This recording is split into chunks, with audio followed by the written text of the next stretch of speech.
இன்றே டவுன்லோட் செய்து உங்கள் ஃபேவரட் ஷோக்களை என்ஜாய் பண்ணுங்க. என்ன நடந்தாலும் பரவாயில்லன்னு அந்த பரமேஸ்வரி அம்மா கிட்ட உண்மையை சொல்லிடலான்னு இருக்கேன். ஓ அப்படியா? போ போய் உண்மையை சொல்லு. நீ உண்மையை மட்டும் சொன்ன அடுத்த நிமிஷமே உன் பேத்தி உசுரோட இருக்க மாட்டா.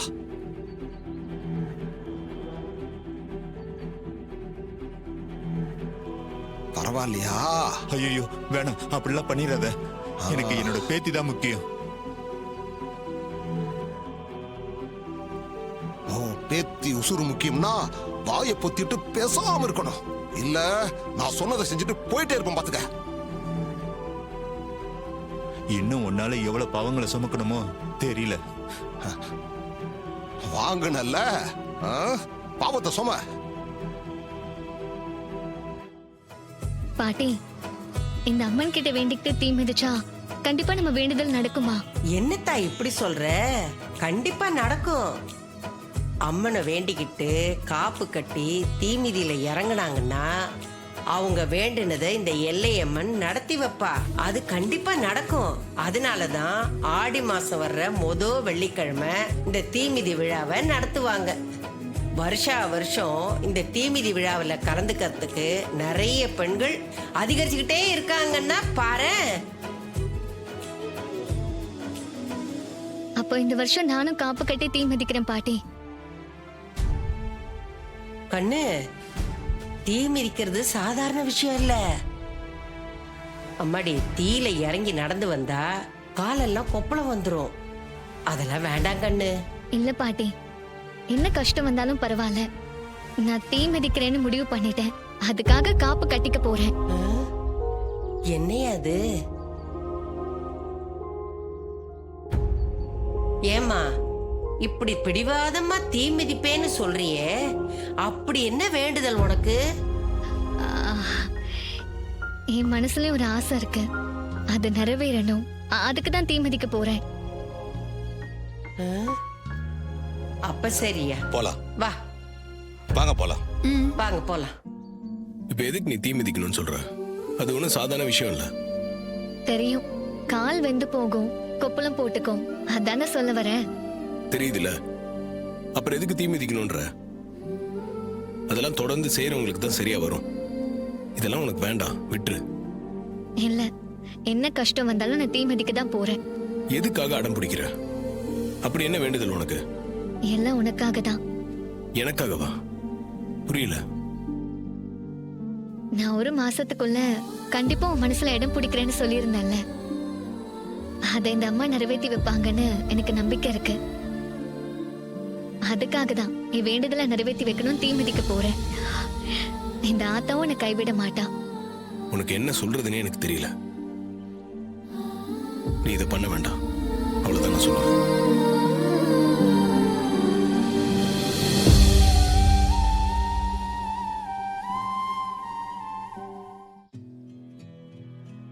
பாட்டி, நானும் ரேவதி மாதிரி தீ மிதிக்கலான்னு இருக்கேன். நீ ஏதாவது வேண்டுதல் வச்சிருக்கியா? ஆமா பாட்டி, எனக்கும் ஒரு வேண்டுதல் இருக்கு.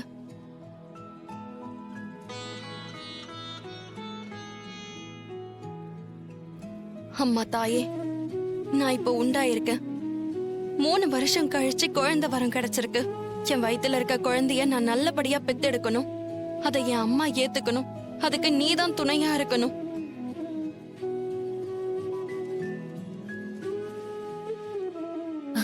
பாட்டி, நானும் தீ மிதிக்கலான்னு இருக்கேன். நீயா? அப்போ உனக்கும் வேண்டுதல் இருக்கா? அம்மா எலெக்ஷன்ல நல்லபடியா ஜெயிச்சு தலைவர் ஆகணும், அதான் தீ மிதிக்க போறேன். ஏ ராசாத்தி, என் பேத்திய பத்தியா? என் பேத்திங்கெல்லாம் தீ மிதிக்கிறேன்னு சொல்றாங்க. ஐயா, அவளுக்கு காப்பு கட்டி விடுங்க. சரிங்கம்மா. ஓம் சக்தி.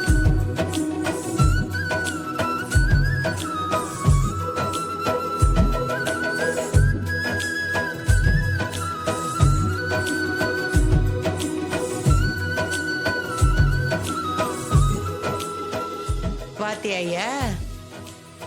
ஓம் சக்தி.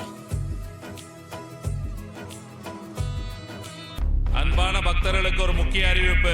இந்த ஆண்டு நடைபெறும் தீமிதி திருவிழாவில் ராஜா சேதுபதி ஐயாவின் 4 பேத்திகளும் தீமிதிக்க இருக்கிறார்கள் என்பதை தெரிவித்துக் கொள்கிறோம்.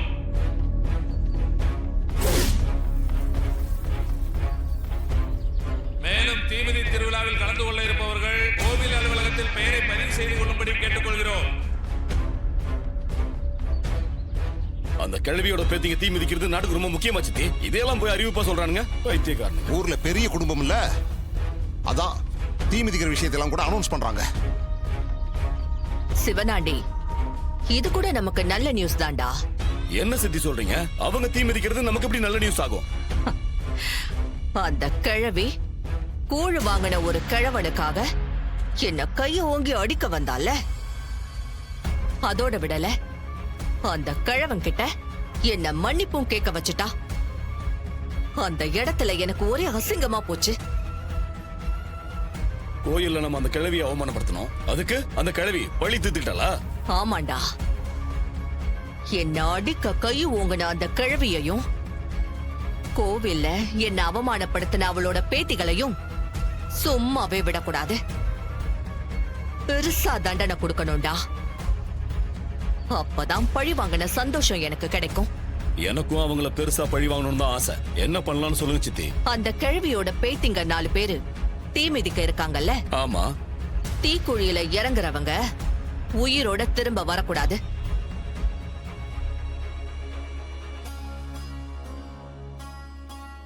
என்ன சித்தி சொல்றீங்க?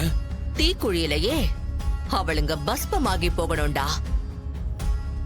அவளுங்க சாம்பல் கூட யாருக்கும் கிடைக்க கூடாது. என்ன காளிமா சொல்ற? தீக்குழிலேயே சாம்பலாகி போகணும்னா அதுக்கு நீ ஏதாச்சும் திட்டம் வச்சிருக்கியா? திட்டம் இல்லாமையா சொல்லுவேன்? சிவனாண்டி, கோவிந்தன் ஒருத்தன் இருக்கான். அவன் போன் நம்பரை உனக்கு தரேன். நீ போய் அவனை கூட்டிட்டு வா. அவனை வச்சு நான் எல்லா ஏற்பாடையும் பண்ணிக்கிறேன். சித்தி, எதுவா இருந்தாலும் அந்த டிரைவர் பயலுக்கு தெரியாம செய்யணும்.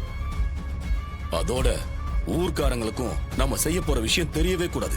தெரிஞ்சதுன்னு வைங்க, நம்மள எல்லாம் சும்மா விட மாட்டாங்க. தெரிஞ்சாதானடா நமக்கு ஆபத்து. புத்திசாலித்தனமா நடந்துகிட்டா மாட்டிக்க மாட்டோம்ல.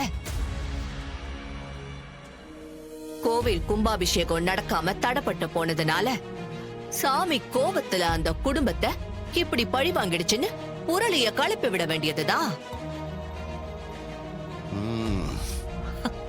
சாமி பேரை சொன்னா இந்த முட்டாள் ஜனங்க கண்ணை மூடிட்டு நம்பிடுவாங்க. அதான்டா, அது ஒண்ணுதான் அவங்க கிட்ட இருக்கிற வீக்னஸே. அந்த வீக்னஸ நமக்கு சாதகமா பயன்படுத்திக்க வேண்டியதுதான்.